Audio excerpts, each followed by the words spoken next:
Our commitment. Call us today. Who do we want? Jackson Massey. When do we want them? Now. Thanks, Jackson Massey. Thanks, Jackson Massey. Thanks, Jackson Massey. Thanks, Jackson Massey. Thanks, Jackson Massey. Jackson Massey. Massey. Fly direct to Washington, D.C. from Augusta Regional Airport.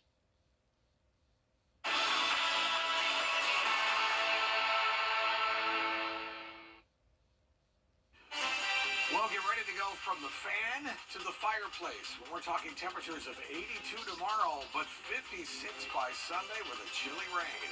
A full look at a changing 5 for 6 forecast is straight ahead. Right now on News Channel 6 at 4, First Lady Jill Biden back in Augusta today. What she had to say about the president's investment plan.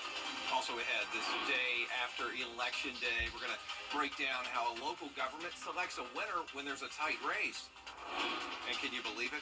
Holiday season fast approaching.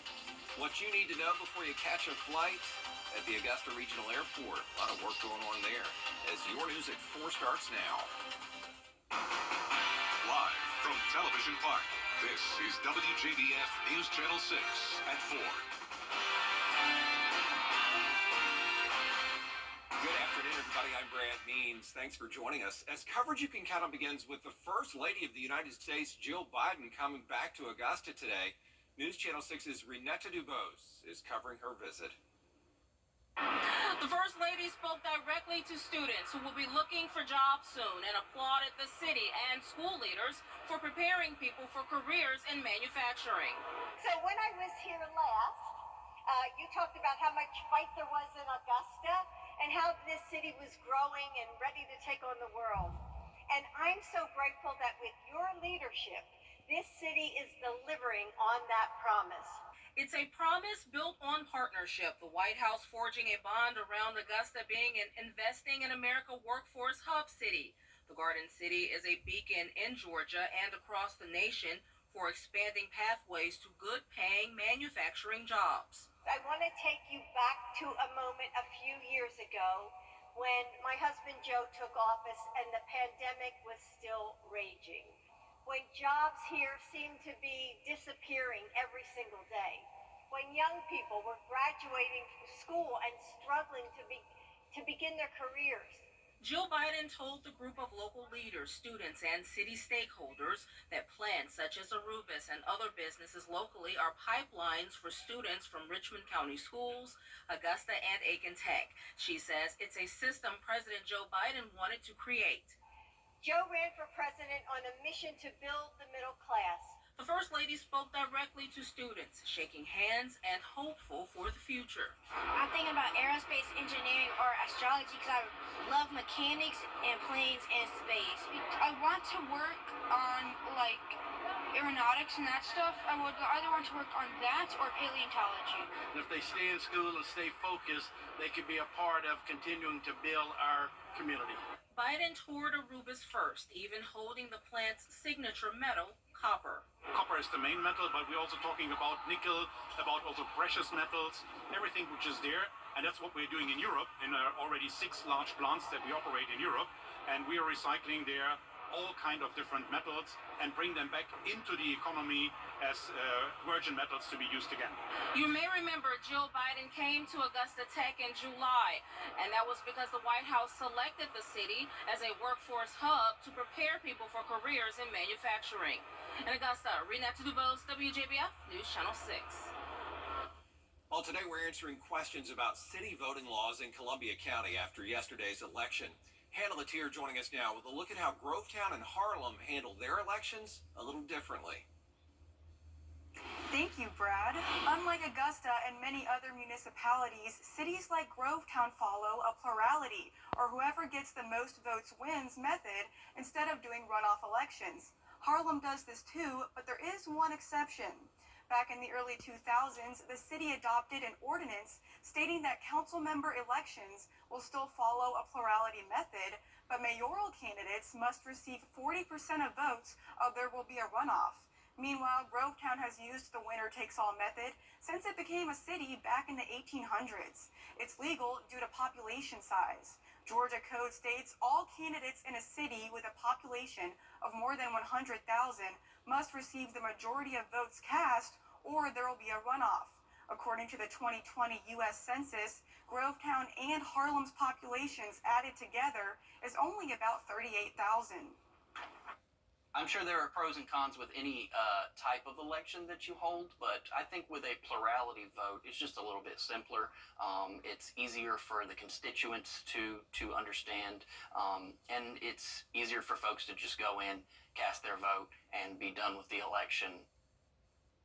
Johnson says they don't foresee this ordinance changing anytime in the future, but people who live in Grovetown can voice any questions or concerns at the city council meetings. Brad? Hannah Latier, thanks. A new arena is coming to the Garden City. Have you heard? Voters approving a 0.5% increase in the sales tax to pay for a new 10,000-seat facility. That means a hockey team could return. The arena's management company, in fact, has agreed to put up $10 million for ice-making equipment in the new building just in case a new team comes. But first, the Coliseum Authority has to agree on how to pay that $10 million back. It's a strong possibility. Again, I've always said that we're going to look out for the best interests of Augusta Richmond County citizens. So if we can come out with an agreement that's good for everybody, then you'll be able to see hockey. Construction on the new arena set to begin next summer after the renovations at the Bell Auditorium are completed. That 0.5% sales tax increase kicks in January. It is time now to take our first look at the weather, and for that, Looking ahead towards the weekend, a mighty big change. A pattern totally flips. We go from the warm and dry conditions to the very wet and much cooler conditions. We'll talk about that and how that will play out. All coming up with your forecast in a few minutes. Brent. Tim, thank you. Augusta Regional Airport making more room for people flying in and out of Augusta. Airport leaders say the construction on gates 3 and 4, though, will not affect travelers. The goal for construction here is to eliminate ground boarding. Yeah, you won't have to climb up those steps to get on the plane anymore. They'll have 2 new access portals that'll link you straight from the terminal to your plane, and more seating capacity there at the airport. It's going to be nice. It just becomes more fluid transitioning from the terminal building to the aircraft, and it also helps us sell the airport to other airlines. When we're going out talking to the airlines, this is the type of infrastructure needs that they really want to see before they add additional service to an airport. Construction expected to continue until spring of next year. Well, we just got a message from the Richmond County Board of Education. A student and a bus driver had to be taken to the hospital after a Richmond County school bus crashed on Monday. Happened on Old Savannah Road about 7:30 Monday morning. A spokesperson for the BOE says 26 children were on the bus at the time. Again, they're letting us know about this just now. We're working to find out the extent of the injuries and what caused that crash. Certainly hope everybody's okay. Stories of war heroes on the For 6 mobile app. Download it today. Well, I tell you what, we're going to go from the fan, 82 degrees tomorrow, to the fireplace, 56 by Sunday with a wet, sort of dreary day. A changing 5 for 6 forecast, and all the details are straight ahead. Right now on News Channel 6 at 6, a new arena coming to Augusta. What comes next now that sales tax is approved? Also ahead, great food for a great cause. How you can take part in Aiken's Chef Extravaganza. And the impact of a hurricane on harvest time for cotton. News Channel 6 at 6 starts now. Live from Television Park, this is WJBF News Channel 6 at 6. Good evening, everybody. I'm Brad Means. Thanks for joining us. Jenny is off tonight. A new arena is on its way to Augusta. Voters approving a sales tax increase to pay for a new 10,000-seat complex. News Channel 6's George Escala has the story. Supporters of a new James Brown Arena with reason to feel good because it's on the way. People want entertainment in Augusta, and especially in downtown Augusta. 66% of voters saying yes to a 0.5% sales tax to pay for the new arena. That will bring with it the chance for a hockey team to come back to town. We're still having conversations with the hockey folks, and they're ready. They're ready to come to Augusta. But to get the new arena ready for hockey, the arena's management company has agreed to put up $10 million for ice making equipment for the new building. But the Coliseum Authority and the company must first come to terms on how that will be paid back. We're going to look out for the best interests of Augusta Richmond County citizens. So if we can come out with an agreement that's good for everybody, then you'll be able to see hockey. So hockey is not a guarantee, and neither is that the new arena will be named solely for James Brown, because naming rights are under consideration. It is possible that it could be a corporate name with James Brown or some other fashion. So it could be James Brown / corporate name? Yes, it could be. Construction on the new arena is scheduled to begin in the summer following the completion of the Bell Auditorium renovations. The new sales tax will kick in January 1st. In Augusta, George Escala, WJBF, News Channel 6. Today, we are answering questions about city voting laws in Columbia County after yesterday's election. Hannah Latier joining us now with a look at how Grovetown and Harlem handled their elections a little differently. That's right, Brad. Unlike Augusta and many other municipalities, cities like Grovetown follow a plurality, or whoever gets the most votes wins method, instead of doing runoff elections. Harlem does this too, but there is one exception. Back in the early 2000s, Harlem adopted an ordinance stating that council member elections will still follow a plurality method, but mayoral candidates must receive 40% of votes or there will be a runoff election. Meanwhile, Grovetown has used the winner-takes-all method since it became a city back in the 1800s. It's legal due to population size. Georgia code states all candidates in a city with a population of more than 100,000 must receive the majority of votes cast or there will be a runoff. According to the 2020 U.S. Census, Grovetown and Harlem's population added together is only about 38,000. I'm sure there are pros and cons with any type of election that you hold, but I think with a plurality vote, it's just a little bit simpler. It's easier for the constituents to understand, and it's easier for folks to just go in, cast their vote, and be done with the election. Johnson says they don't foresee this ordinance changing anytime in the future, but people who live in Grovetown can voice any questions or concerns at the city council meetings. Brad? All right, Hannah Latier tonight. Chief Meteorologist Tim Miller standing by. Tim, thank you. Augusta Regional is making more room for people flying in and out of Augusta.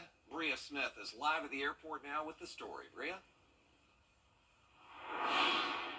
That's right. If you're traveling through the airport this holiday season, you want to make sure you give yourself some extra time. But airport leaders say the construction on gates 3 and 4 won't affect travelers. The goal for construction is to eliminate ground boarding by adding 2 access portals directly from the terminal building via boarding bridges and increase seating capacity. The project's total cost is just over $5 million, paid for by various federal grants. It just becomes more fluid transitioning from the terminal building to the aircraft, and it also helps us sell the airport to other airlines. When we're going out talking to the airlines, this is the type of infrastructure needs that they really want to see before they add additional service to an airport. Construction is expected to continue until spring of next year. Reporting live at Augusta Regional, Bria Smith, WJBF, News Channel 6. All right, Bria, thanks a lot. Going to be mighty nice out at that airport. Love it at Augusta Regional. Good folks. A good cause and some great food in the spotlight tomorrow. Helping Hands is hosting its Chef's Extravaganza. That group provides a residential group home for foster children, and they do so much, offering shelter, teaching life skills, doing programs throughout the community. And this fundraiser is crucial for the organization so it can continue its mission. You get food, drinks, good time. We have silent auction items, and all the proceeds raised during that night goes to our agency to help us with the care of the youth in foster care. So we do have food coming from around the world. That's our theme this year. So each chef picked a different meal from a different continent that they will showcase on tomorrow night. The event starts at 6 o'clock tomorrow night at Woodside Country Club. Tickets $125 per person. And our very own Aiken Bureau Chief, Sean Cabbage-Stock, is the MC. Local cotton producers looking at the cost for consumers after Hurricane Idalia. That storm hit 2 months ago, and we're still feeling it. November marking the beginning of the harvest season for cotton. Some counties across the state got hit harder than others. Impacts from the weather can really affect the cost of the crop. Farmers say the price of cotton has dropped in the last week, but the cost of the fabric of our lives on our end has increased. The prices that we're getting for the crops haven't changed. The prices for the end users for jeans, socks, apparel, whatever, they've gone up, but it hadn't translated to grower profits. So somebody in the supply chain is getting it, but it's not here. Farmers will wrap up the harvest season by Thanksgiving. Harlem native Ray Fulcher with a big night ahead of him in Nashville tonight. He is up for several awards at the 57th Annual Country Music Awards. Ray wrote a few songs on Luke Combs' Getting Old album, which is up for Album of the Year. He also co-wrote Luke's Love You Anyway, which is up for Song of the Year. And he was part of Luke's World Tour, which is up for Concert Tour of the Year. The CMAs tonight at 8 o'clock here on News Channel 6. And right before that at 7:30, we're going to broadcast Next Stars live from the red carpet. Coming up, a lot of attention on South Florida tonight. We'll have a